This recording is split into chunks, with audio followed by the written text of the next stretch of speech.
Alright guys, we are back for more of my 2025 Valentine's Day special.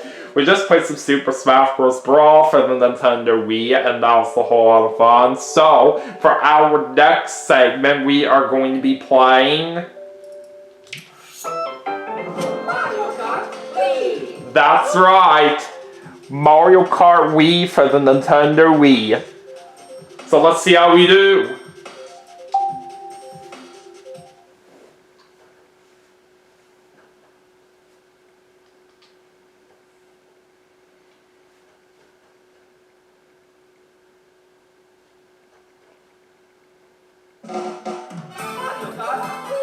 Alright, let's go and choose my file. We'll go single player.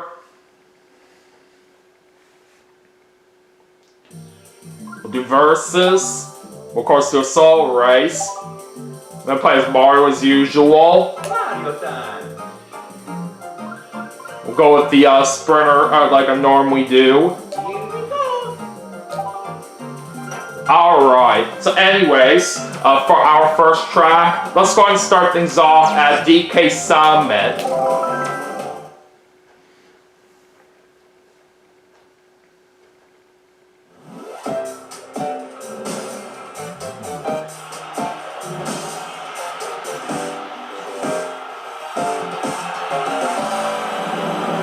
I say this would be a good track to start with right here, since we are currently in the winter time right now. Alright, let's do this.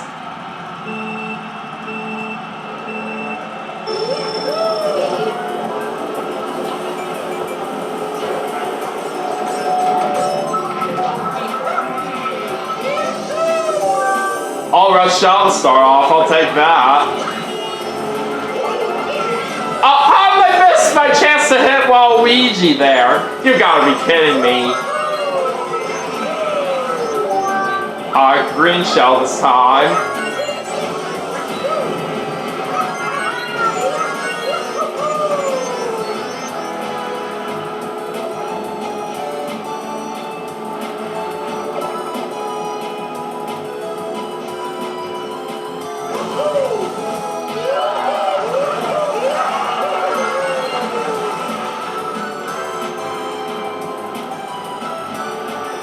Alright, time to go to lap 2.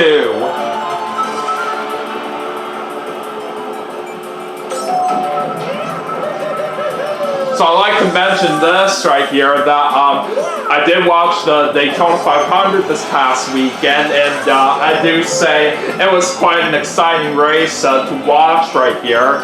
And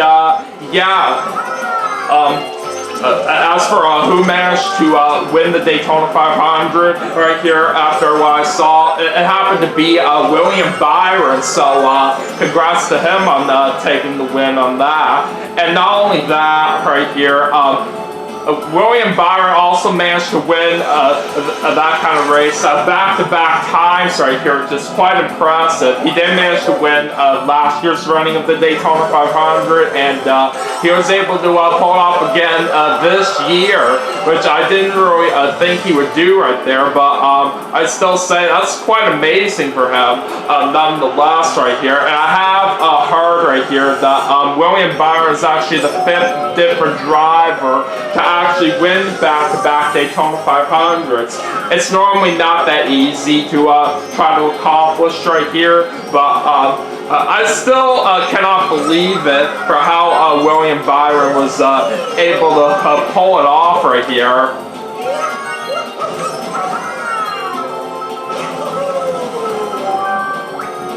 But I say, for how this year's Daytona 500 went right here, I say it was a really good way to kick off this season for the NASCAR Cup Series right here for sure. I'm definitely looking forward to more races coming up for later this year as well.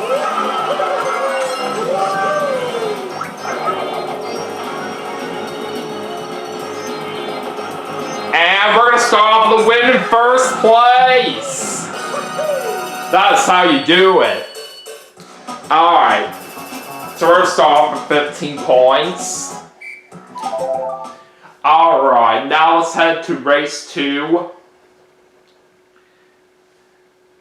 And this time, Let's go to Grumble Volcano.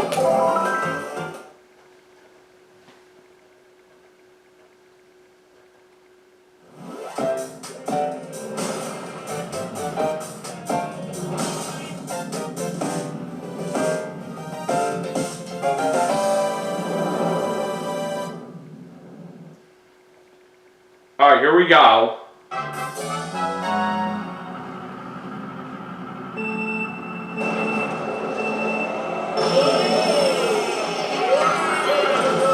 And not only was the Daytona 500 really fun to watch for what I saw from it this past weekend, I did see some pretty nice paint schemes that did get to run the race right here, and I do want to talk about a few of them right here.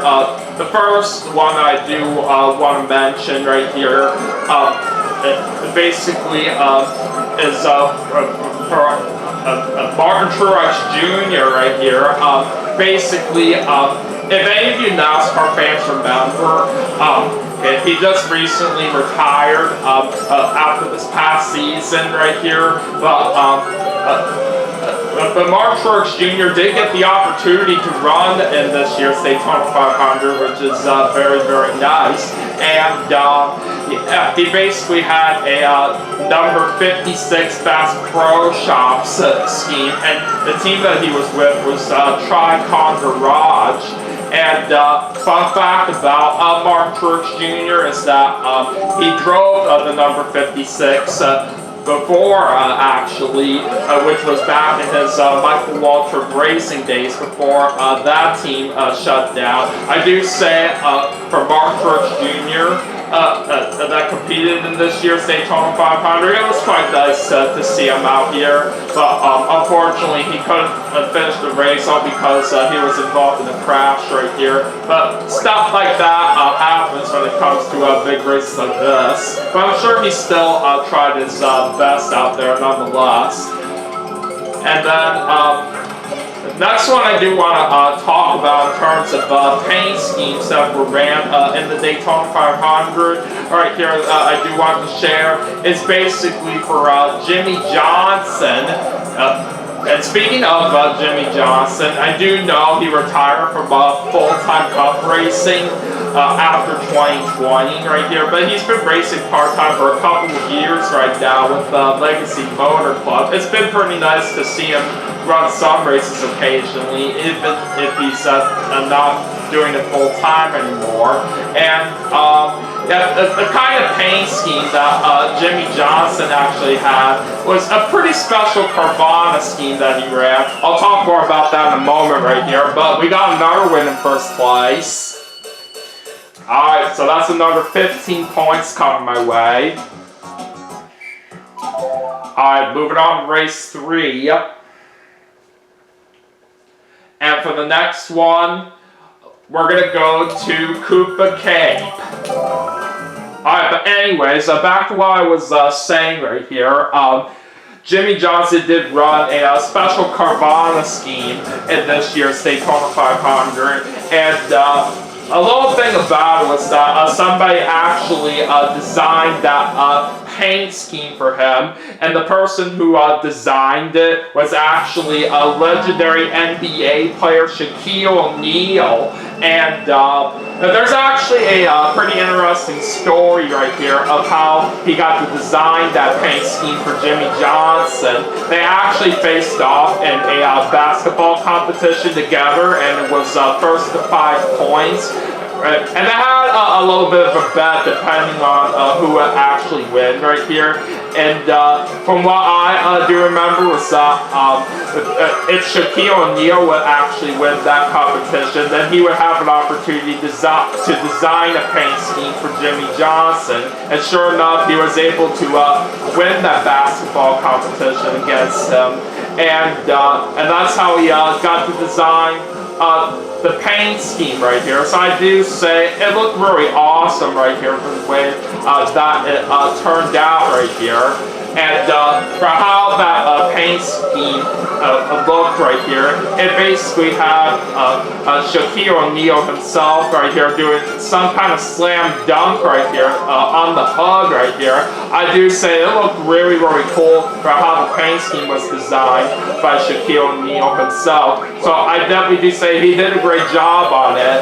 And what was also very exciting was that Jimmy Johnson actually got a very impressive finish on this year's Daytona 500, which he ended up in 3rd place. So I'm very proud of him right there for getting a very good finish, and it's actually his best finish in the next gen car by a long shot right here, because all of Jimmy Johnson's other races that he had in the next gen car have not been very, very good. But at least for once right here, he was actually able to get a very decent finish right here while racing part-time. So I'm definitely very happy to see that right here, especially since Jimmy Johnson is actually one of the greatest NASCAR drivers out there that I've come to know of. What makes him one of the best NASCAR drivers of all time is that he's one of the 3 people out there next to Richard Petty and Dale Earnhardt that have won 7 championships, and even Jimmy was able to do this thing right here, that he was able to win 5 championships in a row from 2006 to 2010, which is quite amazing right here. And then his other 2 championships were in 2013 and 2016. So yeah, for the fact that Jimmy Johnson actually managed to place 3rd right here in this year's Daytona 500 is definitely quite an amazing thing right here that I gotta remember right here over the years. And I just literally cannot believe Jimmy Johnson actually managed to get such an incredible finish right here for himself. But I'm certainly proud of him for his effort there. Alright, that's another win in 1st place that we just pulled off, and we got another 15 points out of that. Alright, now it's time to head into our last race, and we're going to finish it off at Coconut Ball. And from what I actually do know right here about Jimmy Johnson in this year's Daytona 500, before that impressive 3rd place finish that he got, he was kind of in a little bit of a crash, but yet he somehow still managed to do all that well right here. I don't really know how he managed to do that, but I'd say that is quite a shocker right here of how he pulled that off. And one more thing too right here about Jimmy Johnson that I do know is that he actually got into the NASCAR Hall of Fame this past year. Not just that same year, his crew chief that he was with for a whole lot of years, Chad Knaus, got in with him as well. So I do say that is quite amazing right there, that basically Jimmy Johnson and Chad Knaus that worked together for a long time right here while Jimmy Johnson was racing. Both got into the Hall of Fame that same year. And anyways, getting back on track right here with paint schemes that were run this year's Daytona 500 that I do want to talk about right here. This one was very, very nice to see, because what I have heard was that there was actually a new team that made their debut in the NASCAR Cup Series, which is JR Motorsports. They are pretty well known for competing in races in the Xfinity Series, and that team is actually led by Dale Earnhardt Jr., and he's been wanting to get his team in the Cup for quite a bit of years, and he was actually able to make it happen right here for this year's Daytona 500. It may not be full-time for Dale Earnhardt Jr.'s team right now in Cup, but it's still a very sweet opportunity that they were able to get right here. Basically, their car number that they had in the race was number 40, and they had Justin Allgaier as their driver, and I do say it was very, very fitting right here for Allgaier to race for JR Motorsports in the Daytona 500, because he is actually a part of that race team in the Xfinity Series, and he was last year's Xfinity Series champion, which is quite incredible. And then one more paint scheme that I do want to share right here that competed in this year's Daytona 500 was the return of the Project 91 car for Trackhouse Racing right here. They had a special Wendy's paint scheme right here, which is very, very cool. And the person that drove that was Helio Castroneves. And if any of you don't know who he is, he's actually a world famous IndyCar champion. So it was very sweet right here that he got an opportunity to compete in the NASCAR Cup Series race for the first time right here. I did hear that he had a lot of fun participating in that, but unfortunately he was involved in a crash, so he couldn't finish the race, unfortunately. But I did hear that Helio Castroneves would love to get another opportunity to compete in Cup one of these days. But we'll just have to see if that will happen sometime, but you just never know. Anyways, we do get the win right there in first place, and I'm the big winner with the perfect 60 points. That is awesome.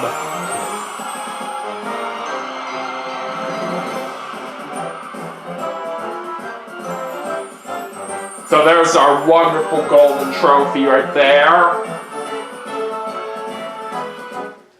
And that is how you get it done like a true pro. Alright, so anyways, that is going to do it for Mario Kart Wii as part of my 2025 Valentine's Day special. But we still have some more games to play, and I'll see you all for the next segment right after this, so stay tuned.